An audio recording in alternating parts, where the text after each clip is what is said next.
A show like this, you just want it to go on and on and on and on and on. Am I right, Josh Allen?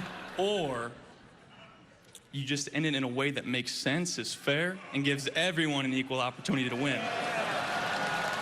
You can call me Captain Obvious when I say that the NFL's current overtime rules ain't it. A few weeks ago during the AFC divisional round, the modern football world was gifted with possibly the most thrilling and intense fourth quarter in NFL history, as the Buffalo Bills and Kansas City Chiefs erupted for a combined 28 points, 25 of which were scored after the 2-minute warning. But as we collectively unwrapped our post-Christmas present, we were stupefied to discover that a lump of coal, otherwise known as overtime, was awaiting us. Us as in everybody outside of Kansas City, and the lucky few who doubled their pay stub after placing a wager on Andy Reid's KC crew. Less than 1/3 of the extended play period had elapsed before the men in red successfully occupied the end zone, thus delivering a fatal dagger to the beleaguered Bills, who were denied of their opportunity to match scores, and watched their season end at the hands of the Chiefs for the second consecutive year. After all, natives have always been experts when it comes to hunting down buffalo, right? In all seriousness, when life hands you coal, you are left with two choices. You can either pout about it, or start a forest fire and watch a beautiful phoenix rise from the ashes. That phoenix is the arrival of a wide-sweeping overtime reform proposal that our beloved NFL has needed since its inception, conceived by yours truly. But before we go the whole 9 yards, as Captain Obvious, every obnoxious superhero needs his 9-second theme music. Let's get it. Ain't shit to me, it's a walk in the park. Y'all too smart, can't talk from the heart. I got sauce and it's all for the charts. It's all for the charts. We're going to start a new game. 3 timeouts. I'll replay this upstairs. We're gonna start a new game. We're going to play till we declare a winner. Now, many of you are well acquainted with the general gist of overtime. If so, you can skip ahead to the 4:20-minute mark. But for the novices and novitiates needing a quick education, overtime, as currently constituted, lasts 10 minutes in the regular season, 15 in the postseason. The recipient of the ball is determined with a second coin toss that the visiting team once again gets to call. If the first score of overtime is a touchdown, the scoring squad immediately wins the game, denying the other team of a chance to possess the ball, as we saw a few Sundays ago. A safety by either side also clinches a victory. For each of the following scenarios, Team A will represent the team that receives the ball to begin overtime, while Team B gets second dibs. Scenario number 1. Team A scores a field goal. Team B will get the opportunity to even the score on their upcoming drive with a field goal of their own, or win the game outright by answering with a touchdown. If Team B's drive ends without a score, Team A wins. If both teams score field goals on their inaugural drives, the next squad to score will be crowned the victor. Scenario 2. Team A fails to score. Whether it be by turnover on downs, or a punt, Team B gets the ball and can also get a W with either a field goal or a touchdown. Scenario 3. Teams A and B are still tied at the conclusion of overtime. In the regular season, the game is over and will register as a tie for both ball clubs. In the postseason, however, a tied score will trigger a second overtime period. Fun fact, this has only occurred half a dozen times in NFL history, with the longest game being a 1971 divisional round showdown on Christmas Day, as the Miami Dolphins edged the Kansas City Chiefs 27-24, after a whopping 82 minutes of play. Double overtime can also occur if Team B hasn't finished their drive, but this conundrum has yet to materialize. An infinite number of overtime periods can and will be played until a winner is determined. Now that we're all on the same page, I need everybody in the class to take a seat, face front, and give me your undivided attention for the crux of today's video. My proposed NFL overtime reform. Affectionately, yet aptly given the codename Fifth Quarter, this facelift replaces the league's current new overtime, new game MO, with the seamless continuation of play following regulation. I'll be using the terms Fifth Quarter and overtime interchangeably during this pitch, however, overtime will remain the official name. Now let's begin with the first article of confederation. As always, a tied game will be the requisite and sole criteria for further football to be played. However, it is time to forego the overtime coin toss. Emphasis on overtime. I would never advocate that we alter a custom which has initiated every NFL game for over a century, but two teams that remain deadlocked after 4 quarters have worked too hard to feel the sting of defeat because a silver coin fancied their opponent more. This is not the lottery, ladies and gentlemen. Football is a game of attrition, where momentum means everything. Therefore, it is only just that any psychological edge is earned. Bringing us to Article 3. Implementing the new overtime infrastructure will ensure that things stay the course. The period will begin on the exact down and exact yardage that the offense concluded the 4th quarter with. For example, if Team A is sitting on 2nd and 10 at midfield when the 4th quarter clock hits triple zeros, that is exactly where they will pick things up in the so-called 5th quarter. Still 2nd and 10 at midfield.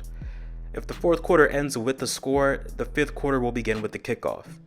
No different than the transition from 1st to 2nd quarter or 3rd to 4th. Coaches will be granted clearance to challenge plays before the 2-minute warning, as is customary in regulation time. And possibly the most significant change that embodies the spirit of the 5th quarter is the elimination of sudden death.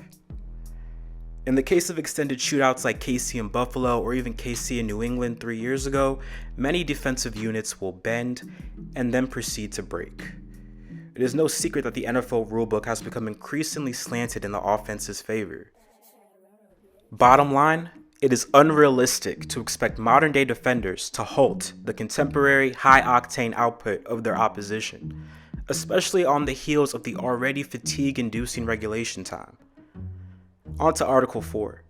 Overtime in the regular season will still be limited to 1 period, albeit shaved down from 10 minutes to 8 for player safety because of sudden death's departure. This means the OT period will be played out in its entirety. Whichever team leads at the conclusion of overtime wins the game. If both squads are still twinning on the scoreboard once time has elapsed, the game will end and register as a tie for both ball clubs. Equally as important, neither side is guaranteed an opportunity of possession, providing an impetus that forces both teams to get creative, in some cases even before the end of regulation. For example, after a timeout in a tie game leaves 15 seconds in the 4th quarter, Team A has possession on 4th down at midfield. How would they proceed? Would they try pinning Team B as deep as possible, forcing them to go the full distance, knowing that it's harder for Team B to score, but at the opportunity cost of Team B running out the clock with a lengthy drive that culminates in a last-second field goal or touchdown?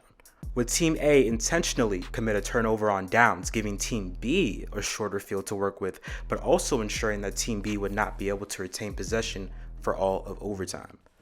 If Team A successfully converted the 4th down, would they strategize a quick score? How would the remaining game time influence whether they settle for a field goal or risk it for the biscuit to score a touchdown? Thereby, Team B cannot take the lead, unless Team B went for a 2-point conversion to take a 1-point lead, or do they play it safe and settle for the tie? The possibilities of just this singular scenario are limitless, especially when you factor in the implications of how other stimuli such as the weather and playoff seeding may impact a certain team's procession. And that's without mentioning that a team will be granted an additional timeout if they enter overtime without a bullet left in the chamber. If a team ends regulation with unused timeouts, they will carry them over to the 5th quarter. Coaches will not be given an extra challenge, however, in accordance with the timeout policy, they will maintain any remaining challenges from regulation. We will conclude this proposal with the most consequential of confines, Article 5. Overtime in the postseason will consist of an extended 12-minute period that will be played out in its entirety. Since there can be no ties in the playoffs, if neither team is able to gain a lead, a second overtime period will be held with an added kink. It will be untimed. That's right. Absent of a game clock, double OT will take a page out of college football's book while coalescing with the former sudden death model that the NFL deployed in the postseason until 2010. The first score of any kind will clinch a victory. But wait, didn't you? Yes. I know what I said about sudden death being removed, and it is true. For regular overtime periods, that is. I'm sorry, but a hypothetical marathon of 15-minute overtime periods in such a vicious sport feels borderline sadistic. Brett Favre, this one's for you. Christ, that was bad. Slight modifications include 2 additional timeouts and 1 coach's challenge that can be used in double overtime whenever desired because there will be no game clock and therefore no 2-minute warning. To finish out the formatting, teams still won't be guaranteed an opportunity to possess the ball in the playoffs. 7 of the 10 highest scoring seasons in NFL history transpired within the last decade. With the pace at which points are being scored in the new NFL, that scoreboard can be stuffed aplenty within a fifth of an hour. Or in this case, the 5th quarter. You gotta give me 5 for that one. Come on. There we go.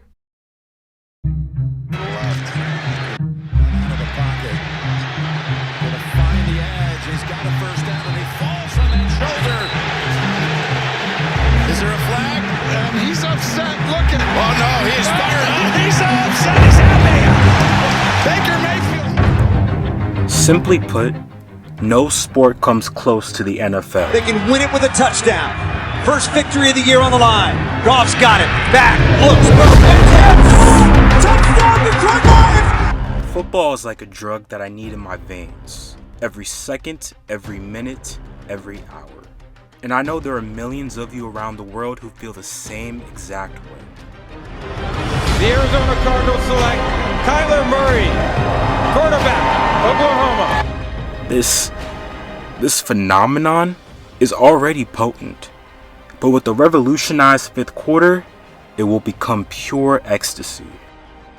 We the people deserve better. We the people demand better. And ICT am here to lead you to the promised land. Sky's the limit, so let's fly.